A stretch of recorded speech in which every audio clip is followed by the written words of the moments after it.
पूरी दुनिया में इंसान के लिए दूसरे इंसान की हत्या करना सबसे जघन्य अपराध माना जाता है और हमारे देश में इसके लिए मृत्यु दंड तक का प्रावधान है। कई देशों में ऐसे अपराध के लिए उम्र भर जेल की सजा का प्रावधान है, लेकिन अफ्रीका में एक ऐसी जनजाति है जो शौकिया तौर पर इंसानों की हत्या करती है। वीडियो में आखिरी तक बने रहिएगा। आज का वीडियो बेहद हैरानी भरा है। नमस्कार, आदाब, सत श्री अकाल दोस्तों। आज के मॉडर्न जमाने में भी हम इंसानों में से कुछ लोग ऐसे हैं जो आदिम काल के जमाने की जीवन शैली को फॉलो कर रहे हैं। ये आदिवासी जनजाति या ट्राइबल्स कहे जाते हैं।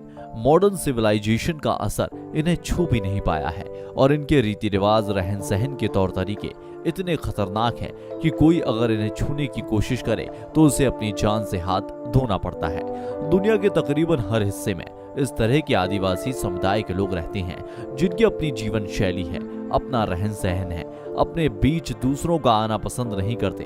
अगर कोई गलती से आ जाए तो वह जिंदा नहीं बच पाता। ऐसे ही एक ट्राइबस है एथियोपिया की रहने वाली मुर्सी जनजाति। इस जनजाति के लोग बड़े ही खतरनाक होते हैं। गाय के बदले AK-47 खरीद लेते हैं। इस AK-47 का वह क्या करते होंगे यह आप समझ सकते हैं। इस जनजाति के लोगों में इंसानों को मारना बड़े ही शान की बात समझी जाती है। इस समुदाय की कुल आबादी 10,000 है। दक्षिण इथियोपिया और सूडान के बीच ओमान की खाड़ी में इस समुदाय के लोग रहते हैं। दोस्तों, आदिवासी समुदाय को आप पिछड़ा हुआ मान सकते हैं क्योंकि डेवलपमेंट के अपने अपने मायने सेट कर रखे हैं। डेवलपमेंट के हमारे पैरामीटर हैं, इन पर जो समुदाय फिट बैठता है वही विकसित या विकासशील होता है। लेकिन क्या आप इस बात से इनकार कर सकते हैं कि हमने इस तरह का डेवलपमेंट करके नेचर को इनबैलेंस कर दिया है, जबकि इन आदिवासियों ने पुराने समय से अपने लिए जो लाइफ स्टाइल सेट की है यह आज भी उसी लाइफ स्टाइल में जी रहे हैं। लेकिन इन्होंने नेचर बैलेंस को कभी भी बिगाड़ने की कोशिश नहीं की, बल्कि यह हमेशा उसकी रक्षा करते हैं। यदि हम इन आदिवासियों को आज भी नेचुरली रिसोर्सेज और नेचर का संरक्षक कहें तो गलत नहीं होगा। मुर्सी जनजाति के जानलेवा रिवाज, इनके कस्टम भी बड़े खतरनाक होते हैं। इनका मानना है कि दूसरे को मारे बिना आप जिंदा नहीं रह सकते, क्योंकि यहाँ इंसान को मारना मर्दानगी समझा जाता है। मुर्सी समुदाय के खतरनाक रीति रिवाजों का परिणाम यह रहा है कि उन्होंने अब तक सैकड़ों लोगों को मौत की घाट उतार दिया है। इनमें से ज्यादातर लोग वो हैं जो इनके समुदाय की तरफ जाने या अनजाने पहुंच गए। इन लोगों के वायलेंट नेचर को देखते हुए इथियोपिया की सरकार ने यहाँ आने पर प्रतिबंध लगा दिया है। अगर कोई विदेशी मेहमान या गवर्नमेंट ऑफिसर यहाँ आना चाहते हैं और विजिट करना चाहते हैं तो उन्हें एथियोपियाई आर्म्स फोर्सेस के प्रोटेक्शन में आना जरूरी होता है। आदिवासी समुदाय के लोगों में पशुधन का बड़ा महत्व होता है, लेकिन मुर्सी जनजाति के लोगों में हथियारों का कितना क्रेज है यह इस बात से समझा जा सकता है कि ये AK-47 के पुराने मॉडल के बदले 8 से 10 गाय दे देते हैं। इसके अलावा नए मॉडल की राइफल चाहिए तो यह 30 से 40 गाय दे देते हैं। इन हथियारों की सप्लाई इन्हें सूडान और सोमालिया के रास्ते की जाती है। इस समुदाय के स्त्री और पुरुष हमेशा AK-47 और उसकी गोलियों की बेल्ट से लैस रहते हैं। जरा भी खतरा महसूस होने पर गोलियों की बौछार कर देते हैं। मुर्सी समुदाय में उसे नामर्द समझा जाता है जिसने किसी गैर मुर्सी जाति के आदमी की हत्या न की हो। यहाँ किसी की हत्या करने के बाद उसका जश्न मनाया जाता है। वीडियो में आगे बढ़ने से पहले हम अपने साथियों से कहना चाहते हैं कि अगर आपने चैनल को अभी तक सब्सक्राइब नहीं किया है तो सब्सक्राइब करके बेल आइकन को जरूर प्रेस कर दीजिएगा ताकि आने वाले वीडियो के नोटिफिकेशन आपको मिलते रहें। लटकते ओट, कभी इस समुदाय के लोगों के पुरुषों को गुलाम बनाकर रखा जाता था और महिलाओं का यौन शोषण किया जाता था।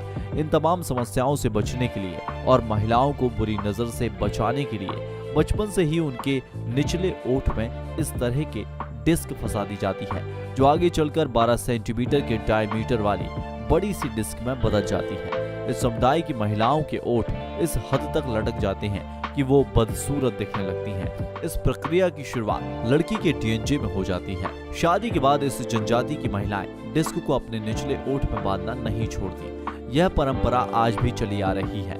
इस ट्राइबल्स की फीमेल अपने गले में एक पट्टा भी बांध लेती है। मुर्सी समुदाय में शादी, इस समुदाय में शादी की परंपरा तो और भी ज्यादा वायलेंट और अजीब है। यह आदिवासी समुदाय लगभग 2000 स्क्वायर किलोमीटर के एरिया में फैला हुआ है और अपने एरिया का सबसे रिच ट्राइबस है। यहाँ जिसके पास जितनी ज्यादा गाय होती हैं वह उतना ही ज्यादा धनी माना जाता है। किसी मुर्सी समुदाय की लड़की से शादी करने के लिए लड़की के परिवार वालों को उपहार दिया जाता है। लड़के वाले लड़की के पिता को एक AK-47 और करीब 30 से 40 गाय बतौर गिफ्ट देते हैं। इसके बाद होती है समुदाय में शादी।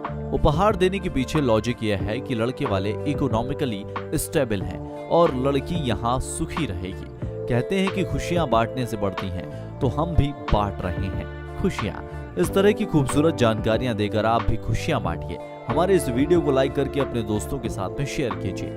इस समुदाय में लड़कियों की शादी के लिए एक लड़ाई वाले खेल का आयोजन किया जाता है, जिसमें उम्मीदवार एक दूसरे को बुरी तरह से पीटते हैं। जो अपने ओपोनेंट को जितने खतरनाक और हिंसात्मक तरीके से पीटता है, वह उतना ही सक्षम और ताकतवर मुर्सी माना जाता है और उसी से लड़की की शादी होती है।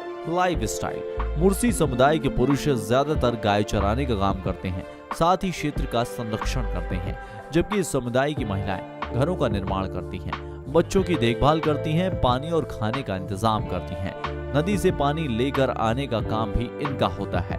इस समुदाय की कम उम्र की लड़कियां जहां घर में रहने वाली महिलाओं की घर के काम में मदद करती हैं, वहीं लड़के हथियार चलाना सीखते हैं। जैसे जैसे बड़े होते जाते हैं, वह अपने समुदाय के तौर तरीके सीखते जाते हैं, उसी में ढलते चले जाते हैं। आगे चलकर उसी में उन्हें अपना जीवन बिताना होता है। खान पान। इस समुदाय के लोग मांस खाते हैं, लेकिन रोज मांस खाना इनकी हैबिट में नहीं है। यह आमतौर पर छुट्टियों में मांस खाना पसंद करते हैं। अगर मुर्सी समुदाय की फूड हैबिट्स की बात करें तो यहाँ सबसे अच्छा भोजन सूखा दलिया माना जाता है। ये सूखा दलिया कद्दू मक्का शरबत से बनाया जाता है और कभी कभार इनमें एनिमल मिल्क ऑफ ब्लड भी मिक्स किया जाता है। मुर्सी समुदाय के आदिवासियों में पुरुष ज्यादातर अपने कमर पर रंगीन कपड़ा बांधना पसंद करते हैं, ज्यादातर इतने ही कपड़े पहनना पसंद करते हैं, जबकि महिलाएं बकरी की खाल अपने शरीर पर पहनती हैं। आज भी इस समुदाय की महिलाओं को खाल पहनते हुए देखा जा सकता है। हालांकि स्थानीय बाजारों में मिलने वाला कॉटन का कपड़ा भी इन महिलाओं ने पहनना शुरू कर दिया है। किसी भी समुदाय का खान पान, रहन सहन वहाँ के लोगों की रुचि और जीवन शैली के अनुरूप होता है। हम इन जनजातीय लोगों को पिछड़ा हुआ मान सकते हैं, लेकिन इस बात से इनकार नहीं किया जा सकता कि उन्होंने अपने जीवन शैली के चलते प्रकृति को कभी नुकसान नहीं पहुंचाया। यह आज भी उतना ही हेल्दी और मस्ती भरा जीवन जीते हैं, जिसकी हम कल्पना भी नहीं कर सकते। हमने डेवलपमेंट जरूर किया है, लेकिन नेचर को बहुत नुकसान पहुंचाया है। क्यों ना कोई ऐसा तरीका निकाला जाए कि हम डेवलपमेंट नेचर को सेंटर में रखकर करें। नेचर फ्रेंडली डेवलपमेंट हमारे फ्यूचर को सिक्योर कर सकता है।